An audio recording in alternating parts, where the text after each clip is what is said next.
Boker Tov.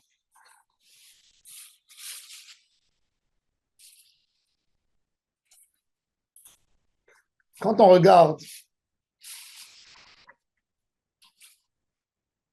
l'histoire des Meraglim, les explorateurs, pour quelles raisons les principales les explorateurs ne voulaient pas rentrer en Eretz Israël, empêcher les Juifs de faire leur aliyah en Israël? Si on regarde, les gens se trouvent dans le désert, dans des tentes. Tous ces gens veulent avoir un abri, se retrouver avec une maison, un champ, un terrain agricole. Quelle est la raison la plus forte pour empêcher quelqu'un de faire sa aliyah en Eretz Israël? C'est quoi la raison la plus forte que vous pouvez dire à quelqu'un ne monte pas en Eretz Israël? La raison la plus forte pour empêcher un juif de monter en Eretz Israël, c'est de lui dire qu'il n'aura pas de quoi manger en Eretz Israël.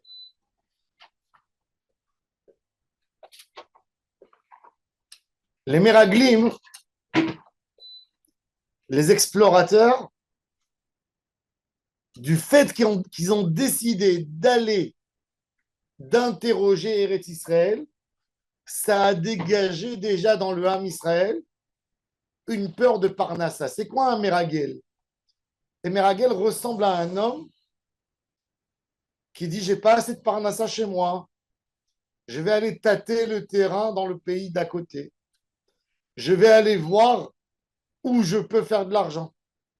La notion du Meragel, c'est l'homme qui cherche des occasions à gagner de l'argent loin de chez lui. Sa Parnassa, elle n'est pas là, et il a envie d'aller espionner, d'aller voir ailleurs.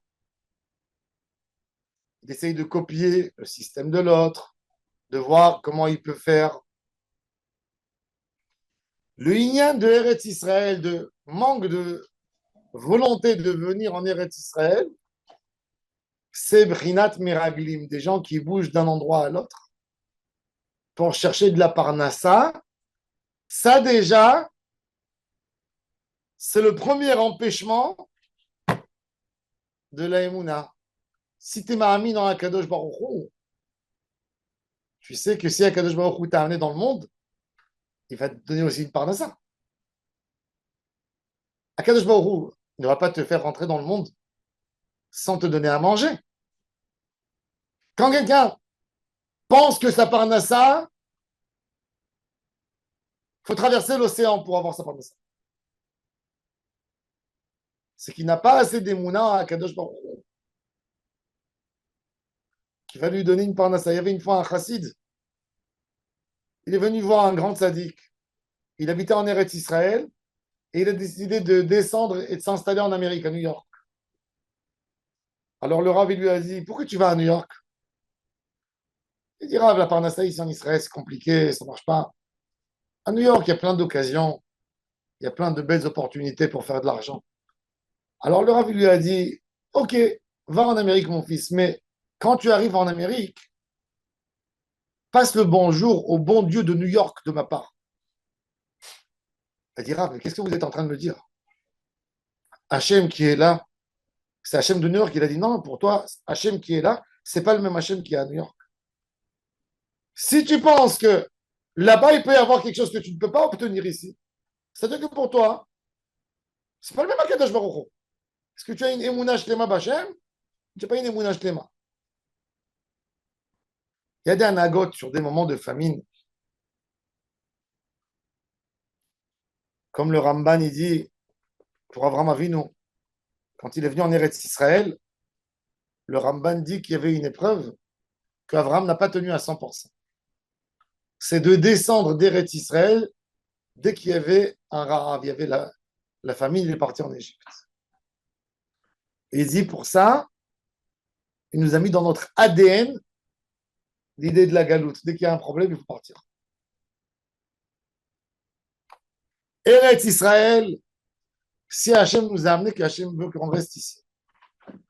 Eretz Asher Ene Hachem Elohecha Ba, Mereshit Shana Va'ad Achat Shana. Il y avait un Cohen à l'époque du Beth Amikdash. Il habitait en Israël. Les Cohen, à l'époque, étaient des dermatologues aussi. Tous les problèmes de peau, de chair, on venait le ramener. Savoir est-ce que c'est de la lèpre, si c'est pas de la lèpre, c'est un bouton qui va partir. Donc, ils avaient une connaissance générale, même dans le type de bouton. Ils soignaient les peaux. Et il y avait un Cohen qui n'avait pas de parnassa en Israël. Il a dit à sa femme, je vais aller à l'étranger, faire de l'argent quelques années, après je reviens, je couvre mes dettes, on arrange notre situation. Sa femme, elle s'est mise à pleurer, elle lui a dit, mon mari, tu vas partir, moi, qu'est-ce que je vais faire? Je vais faire l'aumône dans les rues. On a des enfants.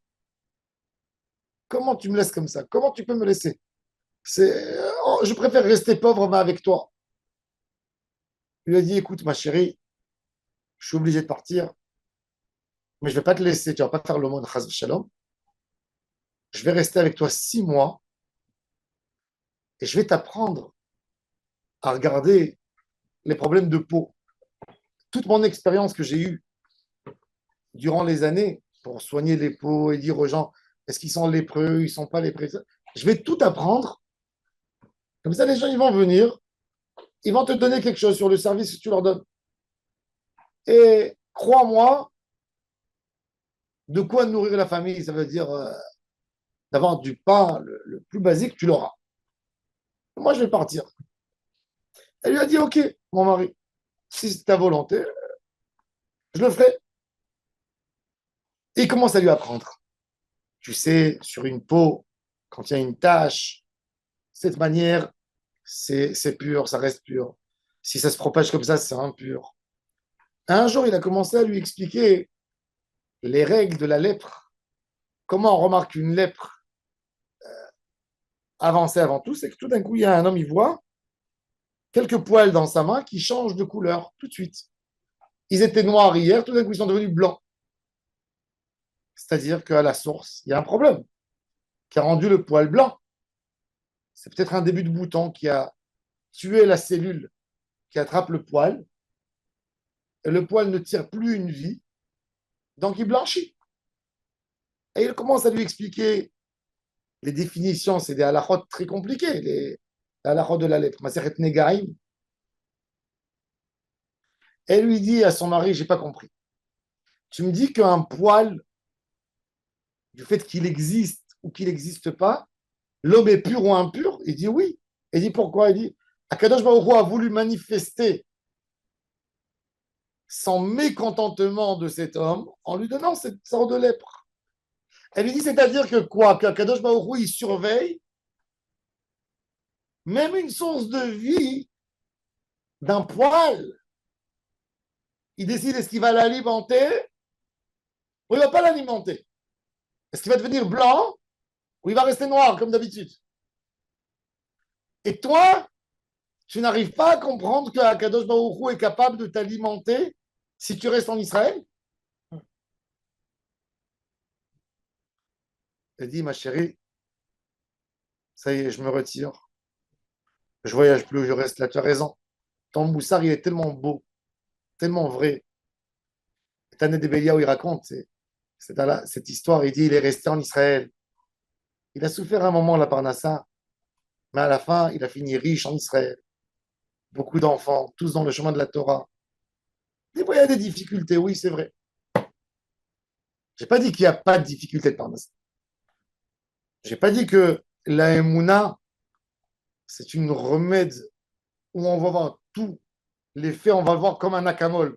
Tu as mal à la tête, tu prends, tu n'as plus mal à la tête. Non. La Emouna, c'est une vie. D'abord, c'est un travail pour toi, de t'enlever ton angoisse, savoir que tu es dans les mains d'Hachem. Après, il peut y avoir des difficultés. Il va y avoir des difficultés dans la vie. Personne qui a dit qu'il n'y aura pas de difficultés. La question, c'est comment toi, tu vas gérer ta vie. Comment toi, tu vas vivre avec. Mais à la fin, Akadosh Baruch Hu, il te promet qu'il y aura une délivrance même pour toi.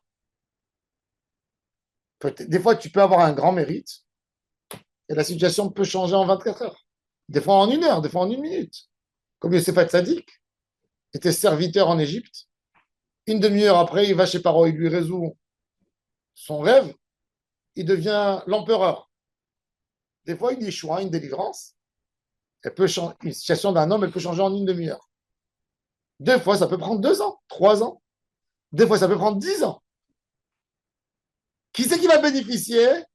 Celui qui va aller avec les Mouna à 100% jusqu'au bout. Il y a un homme qui a besoin de se prouver plus sa Mouna. Il y a un homme qui a besoin moins. Il y a quelqu'un qui a du srout à vote. Mais l'idée, c'est qu'Akadosh Baruch Hu n'abandonne jamais celui qui fait confiance en lui. N'abandonne jamais celui qui croit en lui. Ça, c'est les bases de la Emouna. Ça, c'est les bases de la Emouna. Qu'Akadosh Baruch Hu, Itale Shmo Lahad, ne laisse pas celui qui a confiance en lui. Jamais. Donc, on revient en Meraglim. La faute des Meraglim, quelque part, c'est qu'ils se sont comportés comme des gens, quelque part, qui vont explorer, qui vont voir est-ce qu'il y a quelque chose là-bas. C'est-à-dire que tu cherches, tu ne te fais pas diriger par Hachem, tu n'es pas dans de bonnes mains, tu es dans de bonnes mains. Et il faut qu'on sache toujours de ne pas être des explorateurs, de savoir qu'Akadosh Baruch Hu, il amène à chacun son pain. Investis-toi plus dans la prière. Investis-toi plus dans la Avodat Hashem. Et tu verras que Kadosh Baruch Hu amènera ta parnassa dans ton assiette. Quand quelqu'un s'éloigne d'Hachem et il dit je vais aller chercher une opportunité de parnassa loin. Il dit tu veux loin? Ok, tu l'auras loin. Mais quand quelqu'un il dit à Kadosh Baruch Hu, je veux que tu m'amènes mon pain chez moi à la maison, je veux que j'ai même pas à aller au bureau, je veux que mon parnassa il arrive chez moi à la maison. S'il a une émouna shlema, la parnassa arrivera chez lui à la maison. Comme il dit le Ramban il dit d'où on apprend ça? De Eliyahu Hanavi. Eliyahu Hanavi il se sauve de Ahav et de sa femme Isabelle. Il se sauve où? Au désert. Il rentre dans une grotte. Qui c'est qui va lui amener son pain? Les corbeaux. Un oiseau cruel, plein de cruauté. Un corbeau, c'est pas agréable, il crie. Il n'est pas considéré comme les beaux oiseaux. Il n'est pas fiable pour un homme. Ils vont lui amener tous les jours à manger, tous les jours qu'il était dans la grotte. Il dit, Hakadosh Baruch Hu, si plus tu as de la Emouna, mais pas de la Emouna, du bitachon, il dit le Ramban. Emouna, c'est de croire que Hachem, il nourrit la terre entière. Bitachon, c'est confiant. Quand quelqu'un, il est invité au palais du roi, est-ce qu'il se pose une question, qu'est-ce que je vais manger midi? Qu'est-ce que je vais manger ce soir? Quand le roi, il te dit, tu viens chez moi, tout est pris en charge. Est-ce que tu amènes avec toi un pyjama? Est-ce que tu amènes avec toi une serviette? Est-ce que tu amènes avec toi pour manger? Tu dis non. Le roi, il m'a invité. Je suis à sa charge. J'ai tout. J'ai rien besoin. Je viens comme je suis. Je pose mes pieds sous la table. Ça, c'est bitachon Bachar. Et Mouna, c'est de savoir qu'il a la capacité de donner. Bitachon, c'est que je suis confiant en lui. Quand on est confiant à Hachem Barach, on a toutes les choses. Baruch Adonai Leolam. Amen.